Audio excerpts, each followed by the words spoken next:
Hi guys, welcome to my YouTube channel. ಇದುವರೆಗೂ ನನ್ನ ಚಾನಲ್ಗೆ ಸಬ್ಸ್ಕ್ರೈಬ್ ಮಾಡ್ಕೊಂಡಿಲ್ಲ ಅಂದರೆ ದಯವಿಟ್ಟು ಸಬ್ಸ್ಕ್ರೈಬ್ ಮಾಡ್ಕೊಳ್ಳಿ ಮತ್ತು ಬೆಲ್ ಐಕಾನ್ ಪ್ರೆಸ್ ಮಾಡಿ. ನಾನು ವಿಡಿಯೋ ಅಪ್ಲೋಡ್ ಮಾಡಿದ ಕೂಡಲೇ ನಿಮಗೆ ಅಪ್ಡೇಟ್ ಸಿಗುತ್ತೆ. ಇನ್ನು ನನ್ನ ಚಾನಲ್ಗೆ ಆಲ್ರೆಡಿ ಸಬ್ಸ್ಕ್ರೈಬ್ ಮಾಡಿಕೊಂಡು ನನ್ನ ಎಲ್ಲ ವೀಡಿಯೋಗಳನ್ನ ನೋಡ್ತಾ ನನಗೆ ಸಪೋರ್ಟ್ ಮಾಡ್ತಿರೋ ನನ್ನ ಸಬ್ಸ್ಕ್ರೈಬರ್ಸಿಗೆ ಥ್ಯಾಂಕ್ ಯು ಅಂತ ಹೇಳೋಕ್ಕೆ ಇಷ್ಟಪಡ್ತೀನಿ. ಇವತ್ತು ಶನಿಯ ಗೋಚಾರದ ಫಲದ ಸೀರೀಸ್ನ ನಾನು ಕಂಟಿನ್ಯೂ ಮಾಡ್ತಾ ಇದ್ದೀನಿ. ಇವತ್ತು ಶನಿಯ ಗೋಚಾರದಿಂದ ವೃಶ್ಚಿಕ ರಾಶಿಯವರಿಗೆ ಆಗುವ ಎಫೆಕ್ಟ್ಸ್ ಏನು, ಶನಿಯ ಗೋಚಾರದ ಫಲಗಳೇನು ಅಂತ ನಾನು ತಿಳಿಸ್ಕೊಡ್ತಾ ಇದ್ದೀನಿ. ಮೊದಲಿಗೆ ಶನಿ ಮತ್ತು ವೃಶ್ಚಿಕ ರಾಶಿಯ ಅಧಿಪತಿ ಕುಜನ ರಿಲೇಶನ್ಶಿಪ್ ಹೇಗಿದೆ ಅಂತ ತಿಳ್ಕೋಬೇಕು. ಅವರಿಬ್ಬರು ಬದ್ಧ ವೈರಿಗಳು. ಕುಜನ ಉಚ್ಚಸ್ಥಾನ ಬಂದು ಶನಿಯ ಮಕರ ರಾಶಿಯೇ. ಅದು ಏನು ಅರ್ಥ ತೋರಿಸುತ್ತೆ ಅಂತಂದರೆ, ಜೀವನದಲ್ಲಿ ಒಬ್ಬ ಕ್ಷತ್ರಿಯ, ಯಾಕೆಂದರೆ ಕುಜ ಅಂದರೆ ಕ್ಷತ್ರಿಯ ಸೈನಿಕ ಅಂತಲೇ ಬರುತ್ತೆ, ಅವನು ಸಾರ್ಥಕತೆಯನ್ನು ಮೆರಿಬೇಕು ಅಂತ ಅಂದರೆ ಅವನಿಗೆ ಶತ್ರುಗಳಿರಬೇಕು ಅಂತ. ಆ ಕಾರಣದಿಂದನೇ ತನ್ನ ಶತ್ರುವಿನಾದ ಶನಿಯ ಮನೆಯಲ್ಲಿ ಕುಜ ಉಚ್ಚನಾಗ್ತಾನೆ. ಶನಿಗೆ ಕುಜ ಪರಮ ವೈರಿ ಆಗಿರೋದ್ರಿಂದ ಶನಿ ಏನಾದರೂ ಮೇಷರಾಶಿಯಲ್ಲಿ ಕೂತಿದ್ರೆ ಅಥವಾ ವೃಶ್ಚಿಕ ರಾಶಿಯಲ್ಲಿ ಕೂತಿದ್ರೆ ಅಥವಾ ಬೇರೊಂದು ರಾಶಿಯಲ್ಲಿ ಕುಜನ ಜೊತೆ ಕೂತಿದ್ರೆ ಅದು ತುಂಬ ಕೆಟ್ಟ ರಿಸಲ್ಟ್ಸ್ನೇ ಕೊಡುತ್ತೆ. ಸ್ವಲ್ಪ ನೆಗೆಟಿವ್ ಎಫೆಕ್ಟ್ಸ್ ಜಾಸ್ತಿ ಇರುತ್ತೆ, ತುಂಬ ಹರ್ಡಲ್ಸ್ ಇರುತ್ತೆ, ಅಂದರೆ ಅಡೆತಡೆಗಳು ಜಾಸ್ತಿ ಇರುತ್ತೆ, ತೊಂದರೆ ತಕರಾರುಗಳು ತಾಪತ್ರಯಗಳು ಜಾಸ್ತಿ ಇರುತ್ತೆ. ಅದು ಎಸ್ಪೆಷಲಿ ಶನಿ ಮತ್ತು ಕುಜ ಏನಾದರೂ ಕಾಂಬಿನೇಷನಲ್ಲಿದ್ದರೆ ಯಾರ್ದಾದ್ರೂ ಜಾತಕದಲ್ಲಿ ಮದುವೆ ವಿಚಾರದಲ್ಲಿ ಒಂದು ಬಿರುಗಾಳಿ ಅವರ ಜೀವನದಲ್ಲಿ ಖಂಡಿತವಾಗ್ಲೂ ಇರುತ್ತೆ. ಮದುವೆ ಜೀವನ ಅಷ್ಟು ಸಂತೋಷವಾಗಿರೋದಿಲ್ಲ. ಅದರಲ್ಲೂ ಏನಾದರೂ 7ನೇ ಮನೆಯಲ್ಲೋ 1ನೇ ಮನೆಯಲ್ಲೋ ಈ ಕಾಂಬಿನೇಷನ್ ಇದ್ದರೆ, ಅಥವಾ 1ನೇ ಮನೆಯಲ್ಲಿ ಶನಿ ಅಥವಾ ಕುಜ, 7ನೇ ಮನೆಯಲ್ಲಿ ಶನಿ ಅಥವಾ ಕುಜ ಇದ್ದು ಮ್ಯೂಚುವಲ್ ಅಂದರೆ ಒಬ್ಬರನ್ನೊಬ್ಬರು ದೃಷ್ಟಿ ಹಾಕ್ಕೊಳ್ತಾ ಇದ್ರೆ ಆಗ ಚಂಡಾಳ ಕನ್ಯೆ ದೋಷ ಸೃಷ್ಟಿಯಾಗತ್ತೆ. ಆ ಕಾರಣದಿಂದ ಮದುವೆ ವಿಚಾರದಲ್ಲಿ ತುಂಬ ತೊಂದರೆಗಳು ಅನುಭವಿಸ್ತಾರೆ. ಮದುವೆ ಡಿಲೇ ಆಗ್ಬೋದು, ತುಂಬ ಲೇಟ್ ಏಜ್ವರೆಗೂ ಮದುವೆ ಆಗೋದಿಲ್ಲ, ಮದುವೆ ಆದರೂ ನೆಮ್ಮದಿ ಇರೋದಿಲ್ಲ. ಈ ರೀತಿ ತೊಂದರೆಗಳನ್ನ ಕೊಡ್ತಾನೆ ಶನಿ ಮತ್ತು ಕುಜ ಒಟ್ಟಿಗೆ ಇದ್ದಾಗ, ಬೆಂಕಿ ಬಿರುಗಾಳಿ ಇದ್ದಂತೆ. ಇನ್ನು ಪ್ರಾಕ್ಟಿಕಲ್ ಆಗಿ ಹೇಳಬೇಕು ಅಂತಂದ್ರೆ, ಶನಿ ಮತ್ತು ಕುಜನ ರಿಲೇಶನ್ಶಿಪ್ ಹೇಗಿರುತ್ತೆ ಅಂದರೆ, ಒಂದು ಪೊಲೀಸ್ ಅಧಿಕಾರಿ ಮತ್ತು ಒಬ್ಬ ನ್ಯಾಯಾಧೀಶನ ನಡುವೆ ಇರುವ ರಿಲೇಶನ್ಶಿಪ್ ಅಂತ ನೀವು ತಿಳ್ಕೋಬಹುದು. ಯಾಕೆಂದರೆ ಬ್ರಹ್ಮಾಂಡದ ನ್ಯಾಯಾಧೀಶ ಅಂತಾನೆ ಕರೆಸ್ಕೊಳ್ತಾನೆ ಶನಿ, ಮತ್ತು ಕುಜನನ್ನ ನಾವು ಸೈನಿಕ, ಮಾಡರ್ನ್ ವರ್ಲ್ಡಲ್ಲಿ ನಾವು ಸೈನಿಕನ್ನ ಪೊಲೀಸ್ ವಿಜಿಲೆನ್ಸ್ ಆಫೀಸರ್ಸ್ಗೆ ನಾವು ಕಂಪೇರ್ ಮಾಡ್ಬೋದು. ಇವರ ರಿಲೇಶನ್ಶಿಪ್ ಹೇಗಿರುತ್ತೆ ಅಂತ ನೀವೇ ಯೋಚನೆ ಮಾಡ್ಬೋದು. ಒಂದು ಕ್ರಿಮಿನಲ್ ಆಕ್ಟಿವಿಟಿ ನಡೆದಾಗ ಪೊಲೀಸರು ಮತ್ತು ನ್ಯಾಯಾಧೀಶರು ಇಬ್ಬರು ಮುಖ್ಯ ಆಗ್ತಾರೆ. ಆದರೆ ನೀವು ನೋಡ್ಬೋದು, ತಿಕ್ಕಾಟ ಇದ್ದೇ ಇರ್ತದೆ ಅವ್ರ ನಡುವೆ. ನೀವು ಸರಿಯಾಗಿ ಇನ್ವೆಸ್ಟಿಗೇಷನ್ ಮಾಡಿಲ್ಲ ಅಂತ ನಾವು ಜಡ್ಜ್ ಮಾಡೋದೇ ಕರೆಕ್ಟು ಅಂತ ಜಡ್ಜ್ ಹೇಳ್ತಾರೆ. ಪೊಲೀಸ್ನವರು ನಾವು ಕರೆಕ್ಟಾಗಿ ಇನ್ವೆಸ್ಟಿಗೇಷನ್ ಮಾಡಿದ್ದೀವಿ, ನೀವು ತುಂಬ ಸ್ಕ್ರೂಟಿನೈಸ್ ಮಾಡಿ ಸರಿಯಾಗಿ ಶಿಕ್ಷೆ ಕೊಡ್ತಿಲ್ಲ ಅಂತ. ಈ ರೀತಿ ತಿಕ್ಕಾಟಗಳಿದ್ದೇ ಇರುತ್ತೆ ಪೊಲೀಸ್ ಡಿಪಾರ್ಟ್ಮೆಂಟು ಮತ್ತು ನ್ಯಾಯಾಧೀಶರ ಮಧ್ಯೆ. ಇದನ್ನೇ ಪ್ರಾಕ್ಟಿಕಲ್ ಎಕ್ಸಾಂಪಲ್ ಆಗಿ ತಗೊಳ್ಬೋದು ನೀವು, ಎಷ್ಟು ಹೊಂದಾಣಿಕೆ ಕಡಿಮೆ ಇರುತ್ತೆ ಶನಿ ಮತ್ತು ಕುಜನಿಗೆ ಅಂತ ಎಕ್ಸಾಂಪಲ್ ಆಗಿ.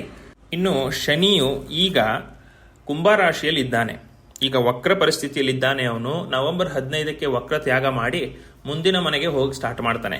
ಮಾರ್ಚ್ 25, 2025ರಂದು ಅವನು ಮೀನರಾಶಿಗೆ ಹೋಗಿ ಸ್ಥಿತನಾಗ್ತಾನೆ. ಅಲ್ಲಿ ಅವನ ಗೋಚಾರ ಪ್ರಾರಂಭ ಮಾಡ್ತಾನೆ. ನಿಮಗೆ ಮೀನರಾಶಿಯಲ್ಲಿ ಚಲಿಸುವ ಶನಿಯ ಗೋಚಾರ 5ನೇ ಮನೆಯಲ್ಲಿ ನಡೆಯುತ್ತೆ. ಪಂಚಮ ಶನಿ ಅಂತ ಕರೀತಾರೆ ಇದನ್ನು. ಮತ್ತು 5ನೇ ಮನೆಯನ್ನು ಪುತ್ರಸ್ಥಾನ ಮತ್ತು ವಿದ್ಯಾಭ್ಯಾಸದ ಪ್ರೈಮರಿ ಎಜುಕೇಷನ್ ಸ್ಥಾನ ಅಂತ ಕೂಡ ನಾವು ಕರಿತೀವಿ. ಆ ಕಾರಣದಿಂದ ಎಜುಕೇಷನ್ ವಿಚಾರದಲ್ಲಿ ಎಫರ್ಟ್ಸ್ ಹೆಚ್ಚಾಗಬೇಕು. ಯಾರಾದರೂ ಮಕ್ಕಳಿದ್ದರೆ, ಪ್ರೈಮರಿ ಎಜುಕೇಷನ್ ಮಾಡ್ತಿರೋ ಮಕ್ಕಳಿದ್ದರೆ ಎಜುಕೇಷನ್ ವಿಚಾರದಲ್ಲಿ ತುಂಬ ಹುಷಾರಾಗಿರ್ಬೇಕಾಗತ್ತೆ. ಅವರು ಸೇರೋ ಸಂಘ, ಫ್ರೆಂಡ್ಶಿಪ್ಪು ಇದೆಲ್ಲವೂ ಲೆಕ್ಕ ಇಟ್ಕೊಳ್ಬೇಕಾಗತ್ತೆ. ಇಲ್ಲದಿದ್ದರೆ ಎಜುಕೇಷನ್ನೇ ನಿಂತು ಹೋಗುವ ಸ್ಥಾನಕ್ಕೂ ಬಂದರೂ ಬರಬಹುದು. ಅದು ಈ ಶನಿಯ ಗೋಚಾರ 1ರಿಂದನೇ ಆಗೋದಿಲ್ಲ ವಿದ್ಯಾಭ್ಯಾಸ ನಿಂತೋಗುತ್ತೆ ಅಂತ ಹೇಳಲಿಕ್ಕೆ. ನಿಮ್ಮ ಜನ್ಮ ಜಾತಕದಲ್ಲಿ 5ನೇ ಮನೆಯಲ್ಲಿ ಕೇತು ಇರೋದು, 5ನೇ ಮನೆಯ ಮೇಲೆ ದೃಷ್ಟಿ ಕೇತು ಹಾಕ್ತಿರೋದು, ಕೇತು ಬೇರೊಂದು ಗ್ರಹದ ಜೊತೆ ಕೂತಿರೋದು, ಯಾವುದಾದ್ರೂ ಕಾಂಬಿನೇಷನ್ ಇದ್ದರೆ ಎಜುಕೇಷನ್ ಕಟ್ ಆಗುವ ಸಾಧ್ಯತೆ ಇರುತ್ತೆ. ಅದು ನಿಮ್ಮ ಜನ್ಮ ಜಾತಕದ ಅನಲೈಸ್ ಮಾಡಿನೇ ಹೇಳಬೇಕಾಗತ್ತೆ. ಒಟ್ಟಿನಲ್ಲಿ ಎಜುಕೇಷನ್ ವಿಚಾರದಲ್ಲಿ ಎಚ್ಚರಿಕೆ ಅಗತ್ಯ. ಮತ್ತು ಯಾರು ಸಂತಾನ ಅಪೇಕ್ಷೆ ಪಡ್ತಿದ್ದೀರಿ, ಸ್ವಲ್ಪ ಡಿಲೇ ಆಗುವ ಸಾಧ್ಯತೆ ಇರುತ್ತೆ. ಸ್ವಲ್ಪ ಕನ್ಸೀವ್ ಆಗೋದು ಸ್ವಲ್ಪ ಲೇಟ್ ಆಗುವಂಥ ಸಾಧ್ಯತೆ ಇರುತ್ತೆ. IVF ಎಲ್ಲ ಟ್ರೈ ಮಾಡ್ತಿರೋರು ಸ್ವಲ್ಪ ಶ್ರಮ ಹೆಚ್ಚಾಗಬೇಕಾಗತ್ತೆ. ರಿಪೀಟೆಡ್ ಸೈಕಲ್ಸ್ ಆಗುವ ಸಾಧ್ಯತೆ ಇರುತ್ತೆ. ಇನ್ನು ಆಲ್ರೆಡಿ ಕನ್ಸೀವ್ ಆಗಿರೋರು ತುಂಬ ಕೇರ್ಫುಲ್ ಆಗಿರಬೇಕು, ತೊಂದರೆ ಆಗುವ ಸಾಧ್ಯತೆ ಇದೆ. ಎಸ್ಪೆಷಲಿ ನೀರು ಒದ್ದೆ ಇರುವ ನೆಲದ ಮೇಲೆ ಪಾದ ಇಟ್ಟು ನಡೆದಾಡುವಾಗ ಹುಷಾರಾಗಿರ್ಬೇಕು. ಜಾರಿ ಬೀಳುವ ಸಾಧ್ಯತೆ ಇರುತ್ತೆ, ಏಟಾಗುವ ಸಾಧ್ಯತೆ ಇರುತ್ತೆ, ಹೊಟ್ಟೆಗೆ ತೊಂದರೆಗಳಾಗೋ ಚಾನ್ಸಸ್ ಇರುತ್ತೆ. ಮತ್ತೆ ಡಾಕ್ಟರ್ಸು ಅವರೊಂದು ಹೇಳಿದ್ರೆ ನೀವೊಂದು ಅರ್ಥ ಮಾಡಿಕೊಂಡು ಅದನ್ನ ವ್ಯತಿರಿಕ್ತವಾಗಿ ಪರಿಣಾಮ ಬೀಳುವಂತ ಸಾಧ್ಯತೆ ಇರುತ್ತೆ. ಸೊ ಕರೆಕ್ಟಾಗಿ ಕೇಳಿಸ್ಕೊಳ್ಳಿ, ಡಾಕ್ಟರ್ ಸಜೆಷನ್ ಏನಾದರೂ ಕೊಡೋತಿದ್ರೆ, ಅಥವಾ ಕರೆಕ್ಟ್ ಆಗಿರುವಂತ ಡಾಕ್ಟರ್ ಹತ್ರ ಕನ್ಸಲ್ಟೇಷನ್ ತಗೊಳ್ಳಿ. ಇನ್ನು ಆಲ್ರೆಡಿ ಮಕ್ಕಳಿರುವಂಥವ್ರು ಮಕ್ಕಳ ವಿಚಾರದಲ್ಲಿ ತುಂಬ ಕೇರ್ಫುಲ್ ಇರಬೇಕು. ಮಕ್ಕಳಿಗೆ ಪೆಟ್ಟು ಬೀಳುವ ಸಾಧ್ಯತೆ ಇರುತ್ತೆ ಮತ್ತು ಒಂದು ಸ್ಕ್ಯಾಂಡಲ್ಗಳಲ್ಲಿ ಇನ್ವಾಲ್ವ್ ಆಗುವ ಸಾಧ್ಯತೆ ಇರುತ್ತೆ. ಮಕ್ಕಳಿಂದ ನಿಮ್ಮ ಮರ್ಯಾದೆ ಹಾಳಾಗುವ ಸಾಧ್ಯತೆ ಇರುತ್ತೆ. ತುಂಬ ಹುಷಾರಾಗಿರಬೇಕು. ಎಸ್ಪೆಷಲಿ ವಯಸ್ಸಿಗೆ ಬಂದಿರೋ ಮಕ್ಕಳು ಇದ್ರೆ ಪ್ರೀತಿ ಪ್ರೇಮದ ವಿಚಾರದಲ್ಲಿ ಮತ್ತೊಂದು ವಿಚಾರದಲ್ಲಿ ತೊಂದರೆಗಳಾಗುವ ಸಾಧ್ಯತೆ ಇದೆ. ಸೊ ಆ ವಿಚಾರದಲ್ಲಿ ಹುಷಾರಾಗಿರಬೇಕು. ಮಕ್ಕಳು ಯಾರಾದರೂ ವಯಸ್ಸಿಗೆ ಬಂದಿರೋರು ಈ ಸೋಷಿಯಲ್ ಮೀಡಿಯಾ ಯೂಸ್ ಮಾಡ್ತಾ ಇದ್ರೆ, ಅಂದರೆ ಫೇಸ್ಬುಕ್, ಇನ್ಸ್ಟಾಗ್ರಾಮು ಮತ್ತೊಂದು ಡೇಟಿಂಗ್ ಅಪ್ಲಿಕೇಶನ್ಸ್ ಎಲ್ಲ ಯೂಸ್ ಮಾಡೋದು ನಿಮ್ಮ ಗಮನಕ್ಕೆ ಏನಾರ ಬಂದರೆ ಅವ್ರಿಗೆ ಏನು ಅಡ್ವೈಸ್ ಕೊಡಬೇಕು ಅದನ್ನು ಕೊಟ್ಟು ತಪ್ಪು ದಾರಿಗೆ ಹೋಗದೆ ಇರೋ ಥರ ನೋಡ್ಕೊಳ್ಳೋದು ನಿಮ್ಮ ಜವಾಬ್ದಾರಿ ಆಗುತ್ತೆ. ಓವರ್ ಆಲ್ ಮಕ್ಕಳ ವಿಚಾರದಲ್ಲಿ ತುಂಬ ಹುಷಾರಾಗಿರಬೇಕು. ಮತ್ತು ಕಾಂಪಿಟೇಟಿವ್ ಎಕ್ಸಾಮ್ಸ್ಗೆ ಟ್ರೈ ಮಾಡ್ತಾ ಇದ್ರೆ ಎಫರ್ಟ್ಸ್ ಹಾಕಿದ್ರೆ ಖಂಡಿತವಾಗ್ಲೂ ರಿಸಲ್ಟ್ ಸಿಗುತ್ತೆ. ಇನ್ನಷ್ಟು ಎಫರ್ಟ್ಸ್ ಹಾಕುವಂಥ ಇಂಟ್ರೆಸ್ಟ್ ನಿಮಗೆ ಬರುತ್ತೆ. ಶನಿ ಅಲ್ಲಿ ಸ್ಥಿತನಾಗಿರೋದ್ರಿಂದ ನಿಮ್ಮ ಜನ್ಮ ಜಾತಕದಲ್ಲಿ ನಿಮಗೆ ಗೌರ್ಮೆಂಟ್ ಜಾಬ್ ಸಿಗೋ ಯೋಗ ಇದ್ರೆ ಖಂಡಿತವಾಗ್ಲೂ ನೀವು ಹಾಕಿರೋ ಎಫರ್ಟ್ಸಿಗೆ ಸಿಕ್ಕೇ ಸಿಗತ್ತೆ. ಅದು ನಿಮ್ಮ ಜನ್ಮ ಜಾತಕದ ಮೇಲೆ ಡಿಪೆಂಡ್ ಆಗುತ್ತೆ. ಅನಲೈಸ್ ಮಾಡಿಸ್ಕೊಂಡು ನಿಮ್ಗೆ ಆ ಯೋಗ ಇದೆಯಲ್ವ ಅಂತ ನೀವು ತಿಳ್ಕೋಬೇಕಾಗತ್ತೆ.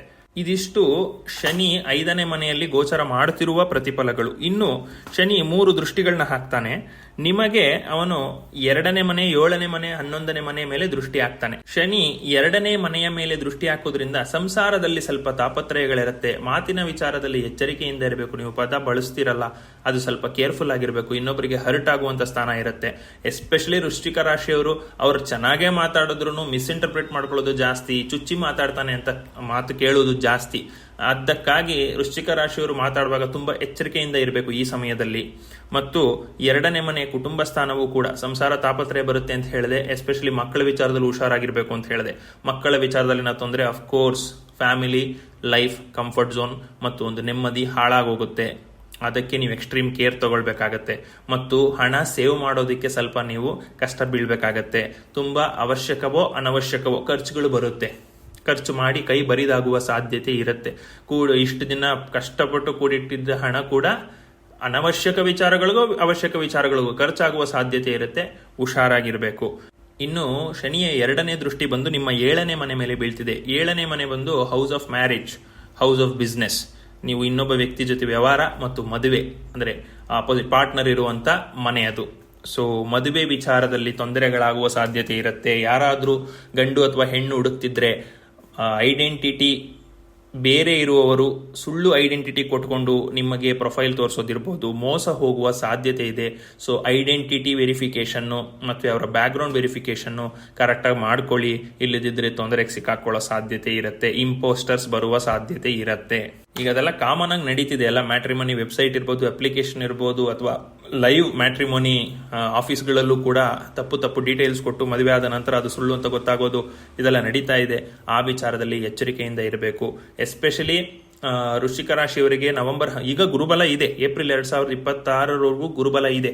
ಆದ್ರೆ ನವೆಂಬರ್ 15 ಶನಿ ವಕ್ರತೆ ಇರೋ ಕಾರಣ ಗುರು ಅಷ್ಟೊಂದು ಒಳ್ಳೆ ರಿಸಲ್ಟ್ಸ್ ಕೊಡಕ್ ಆಗ್ತಿಲ್ಲ. ಸೊ ಮದುವೆ ಯೋಗ್ಯರಿರೋರು, ಸೂಕ್ತ ವಯಸ್ಸಿರೋರು ಆಗುವ ಯೋಗ ಇದೆ ಈ ಸಾರಿ ಮದುವೆ. ಆ ಕಾರಣದಿಂದ ತುಂಬಾ ಕೇರ್ಫುಲ್ ಆಗಿರಬೇಕು. ಇನ್ನು ಅದರ ಜೊತೆಗೆ ಮದುವೆ ಆಲ್ರೆಡಿ ಆಗಿರೋರು, ಹೊಸದಾಗಿ ಮದುವೆ ಆಗಿರೋರು ಸ್ವಲ್ಪ ಮನಸ್ತಾಪಗಳು ಹೆಚ್ಚಾಗುವಂತ ಸಾಧ್ಯತೆ ಇರುತ್ತೆ.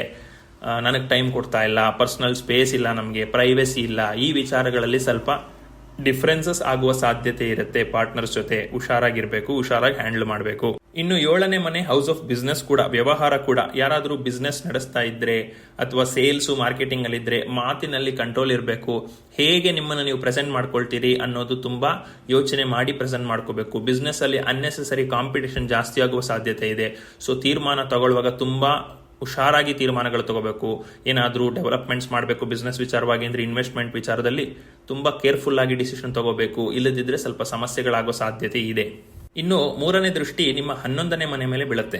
11ನೇ ಮನೆ ಬಂದ್ಬಿಟ್ಟು ಹೌಸ್ ಆಫ್ ಪ್ಯಾಸಿವ್ ಇನ್ಕಮ್. ನೀವು ಕೂತ್ಕೊಂಡಿದ್ರು ಬರುತ್ತಲ್ಲ ದುಡ್ಡು, ಅದನ್ನ ಪ್ಯಾಸಿವ್ ಇನ್ಕಮ್ ಅಂತ ಕರೀತಾರೆ. ಸೊ ನಿಮ್ಗೆ ಇವಾಗ ಒಂದು ಬಾಡಿಗೆ ಮನೆ ಇದ್ದು ಅದ್ರಲ್ಲಿ ಬಾಡಿಗೆ ಬರ್ತಿದ್ರೆ ಅದು ಪ್ಯಾಸಿವ್ ಇನ್ಕಮ್ ಆಗುತ್ತೆ. ಆನ್ಸೆಸ್ಟ್ರಲ್ ಪ್ರಾಪರ್ಟಿ ಬಂದಿದ್ದು ಅದರಲ್ಲೇನೋ ಕಾಯಿ ಏನಾದ್ರೂ ಫಲ ಸಿಕ್ತಿದ್ದು ಅದನ್ನ ನೀವು ಮಾರೋದಾದ್ರೆ ಅದು ಕೂಡ ನಿಮಗೆ ಪ್ಯಾಸಿವ್ ಇನ್ಕಮ್ ಅಲ್ಲಿ ಬರುತ್ತೆ. ಸೊ ಶನಿಯ ದೃಷ್ಟಿ 11ನೇ ಮನೆ ಮೇಲೆ ಬೀಳ್ತಾ ಇರೋದ್ರಿಂದ ಸ್ವಲ್ಪ ಕೂಡಿಟ್ಟಿದ್ದ ಹಣ ಅಂದರೆ ಪ್ಯಾಸಿವ್ ಇನ್ಕಮಿಂದ ಕೂಡಿಟ್ಟಿದ್ದ ಹಣ ಸ್ವಲ್ಪ ತೊಂದರೆ ಆಗುವ ಸಾಧ್ಯತೆ ಇದೆ, ಖರ್ಚಾಗುವ ಸಾಧ್ಯತೆ ಇದೆ. ಏನಾದರೂ ಸಾಲ ಏನಾದರೂ ಮಾಡಿದರೆ, ಯಾವುದಾದ್ರೂ ಪ್ಯಾಸಿವ್ ಇನ್ಕಮ್ ಬರ್ತಿರೋಂಥ ಪ್ರಾಪರ್ಟಿನೂ ಏನೋ ಮಾರಿ ಅದನ್ನು ತೀರಿಸುವಂಥ ಅವಶ್ಯಕತೆ ಬಂದರೂ ಬರಬಹುದು. ಒಟ್ಟಿನಲ್ಲಿ ಸ್ವಲ್ಪ ಖರ್ಚು ಹೆಚ್ಚಾಗುತ್ತೆ, ಅದನ್ನು ಕರೆಕ್ಟಾಗಿ ಮೈಂಟೈನ್ ಮಾಡ್ಕೊಳ್ಬೇಕು. ಇನ್ನು ಫಾರಿನ್ ಆಪರ್ಚುನಿಟೀಸ್ ಕೂಡ ತೋರಿಸುತ್ತೆ. ಫಾರಿನ್ ಆಪರ್ಚುನಿಟೀಸ್ ಬಂದರೂ ಅದರಿಂದ ನಿಮಗೆ ಅಷ್ಟು ಉಪಯೋಗ ಆಗದೇ ಇರುವಂಥ ಪರಿಸ್ಥಿತಿ ಬರುವಂಥ ಸಾಧ್ಯತೆ ಇದೆ. ಸೊ ನೀವು ಅಕಸ್ಮಾತ್ ಏನೋ ಫಾರಿನ್ ಆಪರ್ಚುನಿಟಿ ಸಿಕ್ಕಿ ವರ್ಕಲ್ಲಿ ಅಬ್ರಾಡ್ ಆನ್ ಸೈಟ್ ಹೋಗ್ತೀರಾ ಅಂತ ತಿಳ್ಕೊಂಡ್ರೆ, ಅಲ್ಲಿಗೆ ಬೇಕಾಗಿರೋ ನೆಸಸರಿ ಡಾಕ್ಯುಮೆಂಟ್ಸ್ ತಗೊಂಡೋಗಿ ಅಲ್ಲಿ ವೆರಿಫಿಕೇಷನಲ್ಲಿ ತೊಂದರೆ ಆಗುವ ಸಾಧ್ಯತೆ ಇರುತ್ತೆ. ಇದಿಷ್ಟು ನೀವು ಪ್ರಿಕಾಷನ್ಸ್ ಫಾಲೋ ಮಾಡಬೇಕು ಈ ವಿಚಾರದಲ್ಲಿ. ಇದಿಷ್ಟು ಶನಿಯ ಗೋಚಾರ ಮತ್ತು ಅವನ ದೃಷ್ಟಿ, ಅದರಿಂದ ಆಗುವ ಫಲಗಳು ನಿಮಗೆ, ಅಂದರೆ ವೃಶ್ಚಿಕ ರಾಶಿಯವರಿಗೆ. ಇದು ಜನರಲ್ ಪ್ರೆಡಿಕ್ಷನ್ಸ್ ಆಗಿರುತ್ತೆ, ಯಾರೊಬ್ಬರ ಜಾತಕಕ್ಕೂ ನಾನು ಹೇಳ್ತಾ ಇಲ್ಲ. ಸೊ ನಿಮ್ಮ ಜನ್ಮ ಜಾತಕದಲ್ಲಿ ಶನಿಯ ಪರಿಸ್ಥಿತಿ ಹೇಗಿದೆ, ವಕ್ರವಿಧಾನ ಇಲ್ವಾ, ಶತ್ರುವಿನ ಸ್ಥಾನದಲ್ಲಿ ಕೂತಿದ್ದಾನ, ಒಳ್ಳೆಯ ಸ್ಥಾನದಲ್ಲಿ ಕೂತಿದ್ದಾನ, ರಾಹು ಅಥವಾ ಕೇತು ಜೊತೆ ಕೂತಿದ್ದಾನ, ಪಿತೃಶಾಂತಿ ಅವಶ್ಯಕತೆ ಇದೆಯಾ, ಇದೆಲ್ಲ ತಿಳ್ಕೊಂಡು ನಂತರ ಅದನ್ನು ಕ್ಯಾಲ್ಕುಲೇಟ್ ಮಾಡಬೇಕಾಗುತ್ತೆ ಪ್ರೆಡಿಕ್ಷನ್ಸ್ನ. ಸೊ ನಿಮ್ಮ ಜನ್ಮ ಜಾತಕವನ್ನು ನಿವೃತ್ತ ಜ್ಯೋತಿಷಿ ಹತ್ರ ಪರಿಶೀಲನೆ ಮಾಡಿಸ್ಕೊಳ್ಳಿ. ನಾನು ಕೂಡ ಪರಿಶೀಲನೆ ಮಾಡ್ಕೊಡ್ತೀನಿ. ನನ್ನ ಹತ್ರ ಮಾಡಿಸ್ಬೇಕು ಪರಿಶೀಲನೆ ಅನ್ನೋದಾದರೆ ಸ್ಕ್ರೀನ್ ಮೇಲೆ ಕಾಣ್ತಿರೋ ನಂಬರ್ ಅಥವಾ ಇಮೇಲ್ ಮೂಲಕ ನನ್ನ ಕಾಂಟ್ಯಾಕ್ಟ್ ಮಾಡ್ಬೋದು. Thank you very much. Hi guys, welcome to my YouTube channel.